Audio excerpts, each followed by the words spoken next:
The German parliament is in session and the black sedans ferrying MPs are gliding by.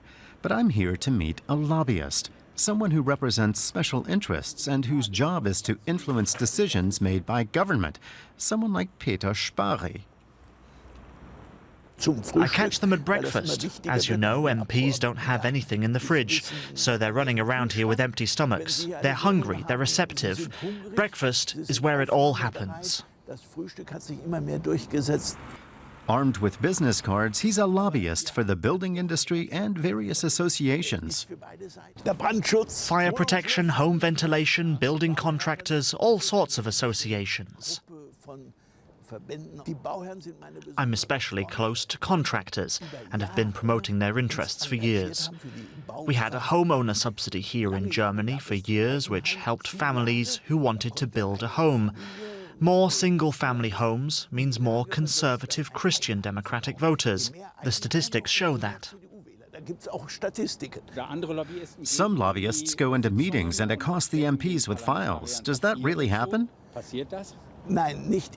Not in the meetings, only at the public hearings before the meeting itself. But foisting files on MPs isn't my style. It's not the right way to do things. Spari says many lobbyists are honest professionals, but there are plenty of examples of dubious corporate lobbyism. For example, the MP's luxury sedans are classified as energy efficient under the current regulatory system, but that very regulation was drafted by the German car lobby. Lobbyists tend to work behind the scenes. Jürgen Resch is managing director with Environmental Action Germany. He says that Germany's car industry lobby had their own office in the German Economics Ministry, where they helped draft an environmental law.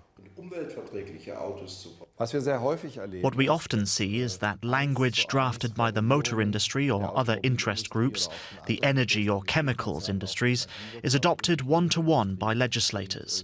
So, proposals put forward by an interest group find their way into our laws and regulations.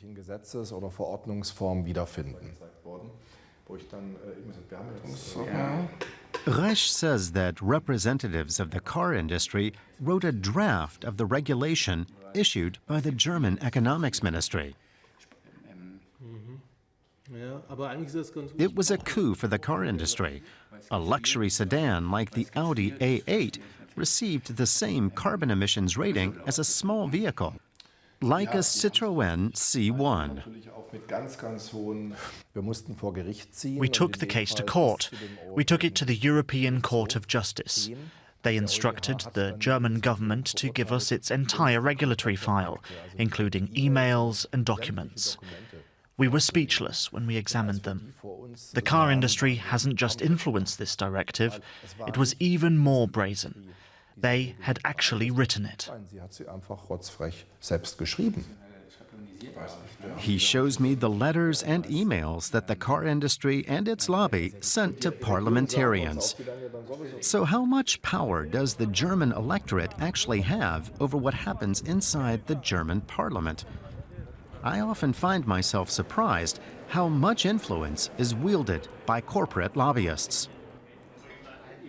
I asked the gentleman lobbyist Peter Spari what tricks he uses to catch the ear of ministry officials and parliamentary representatives.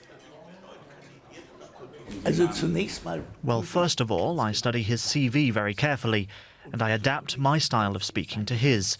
There are MPs who are professors and those who are blue-collar workers. So I have to strike the right tone, the one that will get him to talk to me. In the end, though, it seems that the days of old-school lobbyists like Peter Spari are over. Today, many lobbyists seem to play by very different rules.